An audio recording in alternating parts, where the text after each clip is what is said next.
salah satu cerita paling spektakuler di seluruh Alkitab, dan yang menarik perhatian orang Kristen dan non-Kristen, adalah narasi dari 10 wabah yang dicurahkan oleh Allah di Mesir, dan cara luar biasa di mana orang-orang Ibrani dibebaskan dari periode perbudakan yang berlangsung lebih dari 400 tahun. 10 wabah yang tercatat dalam kitab Keluaran adalah serangkaian bencana yang Anda kirim ke orang-orang Mesir dalam menghadapi penolakan Firaun untuk memungkinkan orang Ibrani dibebaskan dari perbudakan. Mari kita lihat apa yang Alkitab katakan tentang episode ini. Tuhan menjawab Yusuf, "Aku memberi kekuasaan kepadamu di hadapan Firaun, dan Harun saudaranya akan menjadi pembawa suaranya. Anda harus mengatakan segala yang aku perintahkan kepadamu, dan Harun saudaramu akan berkata kepada Firaun untuk membiarkan orang Israel keluar dari negeri itu. Tetapi aku akan membuat hati Firaun menolak, dan meskipun aku melipat gandakan tanda-tanda dan keajaiban di Mesir, dia tidak akan mendengarnya. Kemudian aku akan meletakkan tanganku ke Mesir, dan dengan tindakan penghakiman yang besar akan aku keluarkan tentaraku, umatku, orang Israel keluar dari Mesir. Dan orang-orang Mesir mengetahui bahwa sesungguhnya aku adalah Yahweh, ketika aku mengulurkan tanganku ke Mesir dan mengeluarkan orang Israel dari sana." Wabah Mesir termasuk air berubah menjadi darah, katak, kutu, lalat, hama pada hewan, luka pada tubuh manusia, badai hujan es dan api, belalang, kegelapan selama 3 hari, dan akhirnya kematian anak sulung. Dan jika kita terus membaca sampai pasal 12, kita akan melihat bahwa ketika kita melihat kerusakan, bahwa hama menyebabkan pertanian, kawanan ternak, dan kepada orang-orang Mesir, Firaun setuju untuk membebaskan orang Ibrani, tapi begitu mereka selesai, dia kembali, dan karena itu wabah berlanjut sampai wabah ke-10 di mana anaknya pewaris tahta meninggal bersama dengan sisa anak sulung. Dan jika kita melihat dengan baik sejarah, kita akan melihat bahwa 10 wabah menceritakan pertempuran antara kuasa Allah Israel dan dewa-dewa palsu disembah oleh orang Mesir. Di satu sisi kita memiliki Musa dan saudaranya Harun, dan di sisi lain Firaun dan imam-imamnya, yang mencoba mengulangi wabah melalui pengetahuan ilmiah dan mistis, dan sampai hari ini.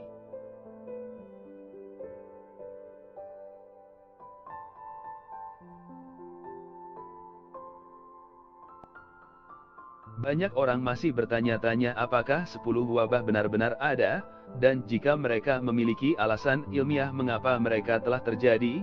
Dan semakin banyak orang-orang ini belajar tentang subjek, semakin mereka kagum dan pada saat yang sama takut dengan kebesaran kuasa Allah.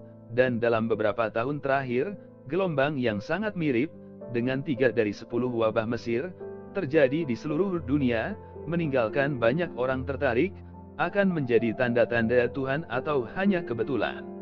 Dalam video ini saya akan menunjukkan kepada Anda apa episode ini, dan kami akan membandingkan masing-masing dengan wabah Mesir, dan pada akhirnya kami akan mencoba untuk datang dengan kesimpulan dari pesan yang mungkin ingin Anda sampaikan kepada kami.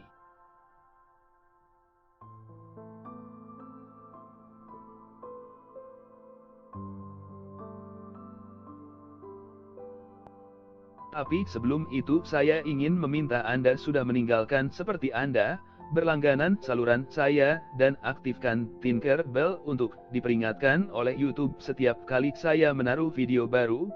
Saya telah membawa ke sini sebuah kata iman harapan, dan berdoa untuk hidup Anda, jadi datang berjalan dengan saya setiap hari.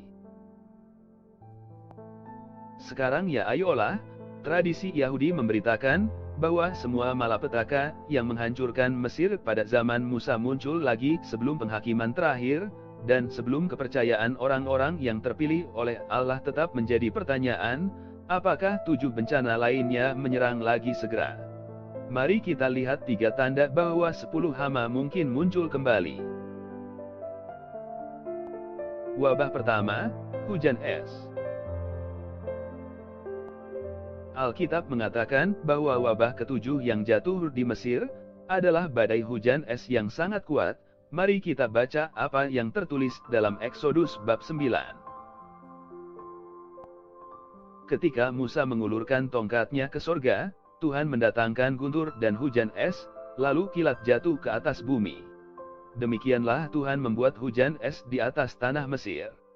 Salam jatuh, dan petir memotong langit ke segala arah. Tidak pernah ada hujan es seperti itu di seluruh Mesir sejak menjadi bangsa. Di seluruh Mesir hujan es menyerang semua yang ada di ladang, baik manusia maupun hewan, itu menghancurkan semua vegetasi, selain menghancurkan semua pohon.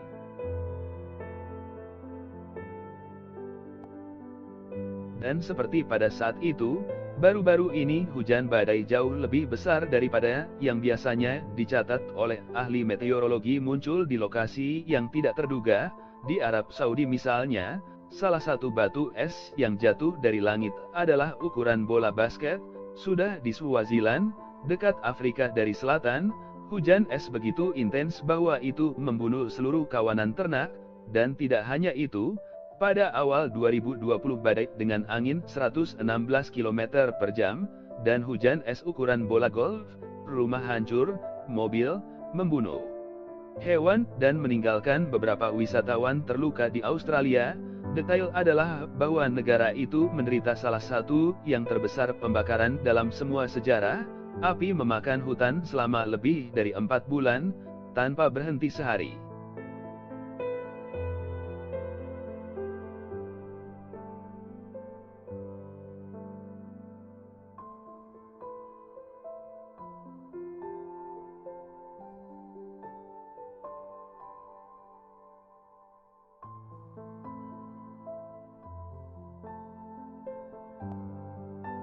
Dan pada saat Musa, Allah mengirim hujan es untuk menunjukkan kepada Firaun bahwa dialah yang memiliki semua kendali atas alam, dan bukan dewa-dewa iris yang diyakini orang Mesir adalah orang yang memiliki kekuasaan atas langit, udara, dan bumi.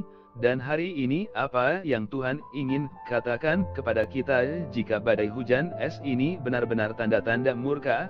Bukankah Dia akan mengatakan kepada manusia bahwa Ia tetap satu-satunya yang dapat bertindak dalam iklim bumi, dan bahwa manusia tidak menghormati keilahian mereka dengan menyerang lingkungan dengan begitu banyak polusi dan deforestasi?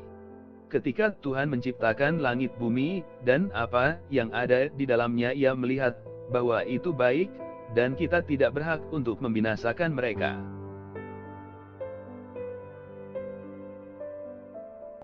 Wabah kedua, awan belalang.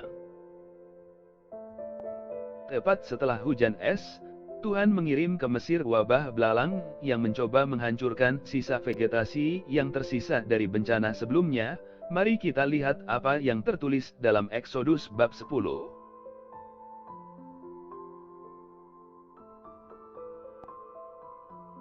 Musa mengulurkan tongkat itu ke atas Mesir, dan Tuhan meniup angin timur ke atas bumi sepanjang hari itu, dan sepanjang malam itu. Di pagi hari angin telah membawa belalang, yang menyerang seluruh Mesir, dan turun dalam jumlah besar sepanjang-panjangnya. Belum pernah ada begitu banyak belalang, juga tidak akan pernah ada. Mereka menutupi seluruh wajah bumi sedemikian rupa sehingga gelap.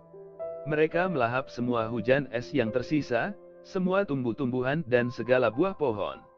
Tidak ada yang hijau di pohon-pohon, dan di tanaman-tanaman di ladang, dan di seluruh tanah Mesir. Musa mengulurkan tongkatnya di atas Mesir, dan Tuhan meniup angin timur di atas bumi sepanjang hari itu, dan sepanjang malam itu. Di pagi hari angin telah membawa belalang, yang menyerang seluruh Mesir, dan turun dalam jumlah besar sepanjang-panjangnya. Belum pernah ada begitu banyak belalang, juga tidak akan pernah ada. Mereka menutupi seluruh wajah bumi sedemikian rupa sehingga gelap. Mereka melahap semua hujan es yang tersisa, semua tumbuh-tumbuhan dan segala buah pohon. Tidak ada yang hijau yang tersisa di pepohonan, atau di tanaman di lapangan, di seluruh tanah Mesir. Dan baru-baru ini, dua awan belalang menghantui seluruh populasi. Yang pertama juga terjadi di Arab Saudi, di mana beberapa kota diambil oleh serangga. Kedua, terjadi di Amerika Selatan pada tahun 2020, Jutaan belalang muncul di Paraguay, menghancurkan beberapa tanaman jagung, dan bermigrasi ke Argentina, di mana ia juga menyebabkan banyak kerusakan pada orang, dan oleh sangat sedikit serangga ini tidak berakhir di Brasil, tapi syukurlah mereka kehilangan kekuatan dan gagal menyerang, dan dalam Perjanjian Lama kita melihat bahwa Allah mengirim wabah ini untuk menunjukkan kepada orang Mesir bahwa Dialah yang memiliki kontrol mutlak atas segala sesuatu yang menghasilkan kita rezeki, dan bukan dewa-dewa Mesir palsu dan sebek. Dan hari ini Anda mungkin bersedia untuk membuktikan kepada kami bahwa tidak ada gunanya kita mengidolakan, untuk memasukkannya ke dalam hati kita dalam pekerjaan, uang, dalam harta benda, dan dalam segala sesuatu yang lain yang dapat menjamin rezeki kita. Karena Dialah yang peduli terhadap kita, dan memberkati kita. Jangan sampai kita tidak pernah kekurangan roti di atas meja kami. Mari kita lihat apa yang dikatakan Mazmur tentang semangat Tuhan ini. Dialah yang membuat padang rumput tumbuh untuk ternak, dan tanaman yang ditanami manusia, agar ia dapat mengambil makanan dari bumi, anggur yang bersuka cita hati manusia, minyak yang membuat wajahnya bersinar, dan roti yang melestarikan kekuatannya.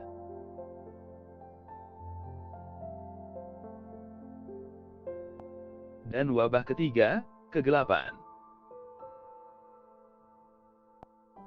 Sudah ke-9 dari 10 wabah yang dicurahkan oleh Tuhan di Mesir adalah kegelapan, tapi itu bukan kegelapan, itu adalah sesuatu yang begitu padat, begitu kuat sehingga bahkan mungkin untuk merasakan dengan tangan Anda. Mari kita lihat apa yang Alkitab katakan dalam urutan. Tuhan berfirman kepada Musa, "Hulurkan tanganmu ke surga, dan kegelapan telah menutupi Mesir, kegelapan, supaya ia meraba-raba." Musa mengulurkan tangannya ke surga, dan selama 3 hari terdapat kegelapan yang lebat di seluruh Mesir. Tidak ada yang bisa melihat siapapun, atau pergi keluar dari tempatnya selama 3 hari. Namun semua orang Israel mendapat cahaya di tempat-tempat di mana mereka tinggal.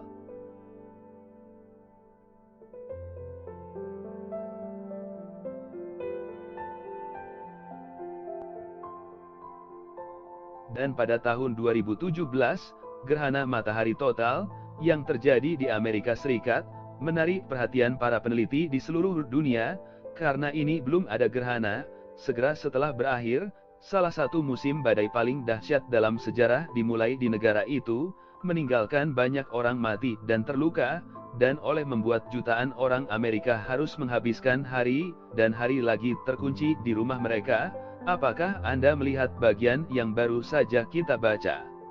Dan sebanyak kegelapan telah mengambil alih Mesir, rumah-rumah rakyat Israel masih tercerahkan, karena Anda ingin menunjukkan kepada orang Mesir bahwa Dia adalah Allah sejati dari semua yang ada di alam semesta, dan tidak akan cinta yang dianggap oleh orang Mesir sebagai dewa matahari. Dan hari ini pesan bahwa Anda dapat menyampaikan kita dengan gerhana yang paling gelap dan paling buruk ini adalah bahwa Dia adalah kecemerlangan kehidupan kita. Dialah yang melepaskan kita dari kegelapan dan membawa kita ke cahaya Roh Kudus-Nya. Dia berdaulat, Dia adalah satu-satunya Tuhan di seluruh alam semesta, dan tanpanya tidak mungkin bagi kita untuk mengambil langkah tanpa tersandung. Itulah sebabnya Yesus berkata,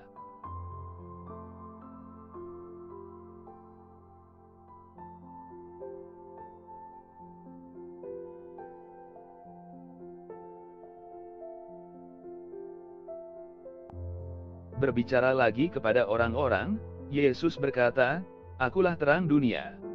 Dia yang mengikutiku tidak akan pernah berjalan dalam kegelapan, tetapi akan memiliki terang kehidupan." 10 wabah, pembukaan Laut Merah, dan pembebasan orang-orang Ibrani dari pemerintahan Mesir, menunjukkan sesuatu yang jauh lebih besar yang terjadi lebih dari 1000 tahun kemudian, kematian dan kebangkitan Kristus yang membebaskan kita dari perbudakan dosa, dan meyakinkan kita hidup kekal. Dan sama seperti Tuhan memimpinnya orang di masa-masa dari Musa ke tanah yang dijanjikan, Dia juga ingin membawa kita ke Kanaan surgawi, di mana tidak akan ada lagi tangisan, dan tidak ada rasa sakit.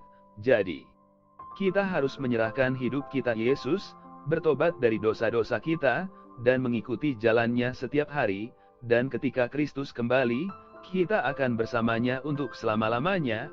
Amin.